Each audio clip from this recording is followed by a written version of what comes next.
Hello, আমার নাম অরিত্র হালদার। আমি চন্দননগর থেকে আসছি। আমি এখন বিটেক ফাইনাল ইয়ারে পড়ছি। এই বর্তমানে কলকাতার বাজারে এখন ফ্রেশার্সদের চাকরি পাওয়া খুব শক্ত হয়ে গেছে। তো আমি একদিন ফেসবুক ঘাঁটতে ঘাঁটতে আমি ওয়েবস্কিটার একাডেমির কথা জানতে পারি। তো তারপরে আমি সেখান থেকে কন্ট্যাক্ট করি। তো সেখানে কন্ট্যাক্ট করার পর আমি যখন ওয়েবস্কিটার একাডেমিতে আসি, এখানে আমাদের একজন কেরিয়ার কাউন্সিলর ছিলেন। তিনি আমার সঙ্গে মিট করে আমাদের ওয়েবস্কিটার্সের কী কী কোর্স আছে, কী কী করলে সুবিধা হবে, আমার জন্য কোনটা সুইটেবল কোর্স, সেটা আমার সঙ্গে আমার ডিসকাশন হয়। তো তারপরে ডিসকাশনের পরে আমি রিয়াক্ট জিএস কোর্সটা আমার খুব পছন্দ হয়। সেটা অ্যাফোর্ডেবল প্রাইসের মধ্যে ছিল। তো তাই আমি এখানে রিয়াক্ট জিএস কোর্সে জয়েন করি এবং ক্লাস শুরু করি।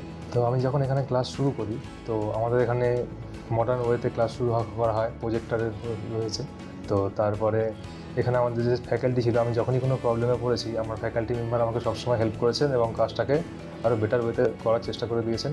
তো আমি অ্যাজ আ ফ্রেশার্স আমি এখান থেকে অনেক কিছু শিখতে পেরেছি, আর অনেক ডেমো প্রজেক্ট করাতে আমার দক্ষতা অনেক বেশি বেড়ে গেছে। তো আমাদের কোর্স চলাকালীন যখন কোনো কোর্স শেষ হতো, আমাদের এখান থেকে মক ইন্টারভিউ নেওয়া হতো এবং মক ইন্টারভিউ পাস করে আমরা পরবর্তী কোর্সের জন্য এনরোলমেন্ট হতাম। তো এই করতে করতে আমার 6 মাসের মধ্যে আমার রিয়াক্ট জিএসের কোর্স কমপ্লিট হয় এবং কমপ্লিট হওয়ার পর 1 মাসের মধ্যে ওয়েবস্কিটার্স একাডেমি আমার জন্য একটা চাকরির ইন্টারভিউর ব্যবস্থা করে দেয় এবং আমি আমার দ্বিতীয় ইন্টারভিউতে ক্র্যাক করি এবং অ্যাজ আ ওয়েব ডেভেলপার একটা রেপুটেড আইটি কোম্পানিতে জয়েন করেছি।